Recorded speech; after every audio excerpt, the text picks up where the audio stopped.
तो इनको तो जवाब देंगे अजय कानून इसीलिए तो जवाब देंगे। हाई मॉरल ग्राउंड है, तो हाई मॉरल ग्राउंड के पहला सवाल आप मेरी बात सुनिए।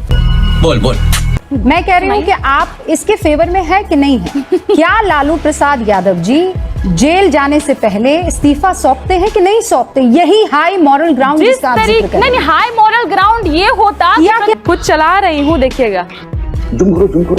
हेमंत शर्मा जी करप्ट थे या नहीं थे? चलो भैया जी, मैं जवाब देना नहीं चाहता, इस तरह से क्वेश्चन नहीं करते। सवाल है, हेमंत विश्वा शर्मा जी करप्ट थे या नहीं थे? अमित शाह जी कहते हैं चलो भैया ऐसे सवाल नहीं पूछने चाहिए। किसका बात है ये, किसका स्टेटमेंट है ये? अमित शाह जी का। आयरॉनिकल है ये कि अमित शाह जी जिनका खुद इतिहास दागदार रहा है, तड़ी पार किया गया इसलिए ताकि गवाहों को किसी तरीके से इन्फ्लुएंस ना किया जा सके, वो व्यक्ति आज हाई मॉरल ग्राउंड लेकर के नैतिकता की बातें कर रहे हैं। आयरॉनिकल है। कैसे?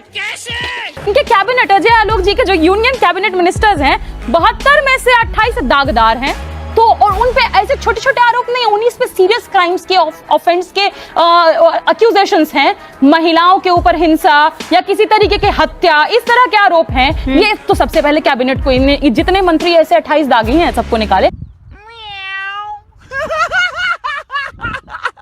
स्पीचेस के भी हैं, जिस हेड स्पीच के लिए मोदी जी स्वयं जाने जाते हैं, उनके ऊपर भी एक्यूजेशंस लगे। चुनाव में, लोकसभा चुनाव में हर बार उनके ऊपर ऐसे एक्यूजेशंस आए, मोदी जी कब इस्तीफा दे रहे हैं। और साथ ही साथ जिनके लिए अमित शाह जी ने कहा था चक्की पिसिंग एंड पिसिंग, उनको तो आप डिप्टी चीफ मिनिस्टर बना करके राजनीति की रोटी सेकिंग करवा दिए। ये कौन सा वाला आपके पास ऐसा ग्राइंडर है जिससे कोई भ्रष्टाचारी तुरंत निकलता है और निकल कर डिप्टी सीएम बन जाता है?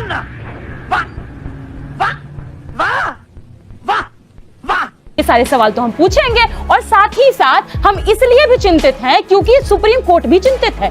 सुप्रीम कोर्ट भी कह रही है कि आप ईडी का इस्तेमाल कैसे करते हैं, उसके बारे में 3 जजों ने क्या अपनी राय दी है एग्जैक्टली पर बताना चाहूंगी।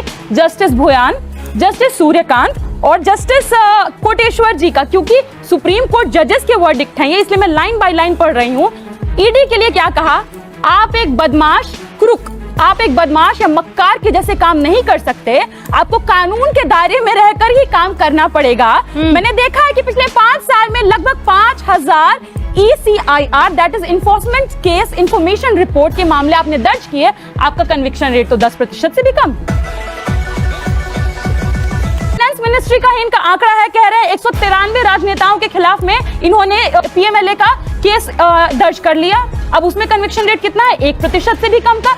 तो आप तो ये तो क्लियर है, सुप्रीम कोर्ट भी बता रहा है, विपक्ष भी बता रहा है कि आप लोग ऐसी एजेंसियों का इस्तेमाल करेंगे।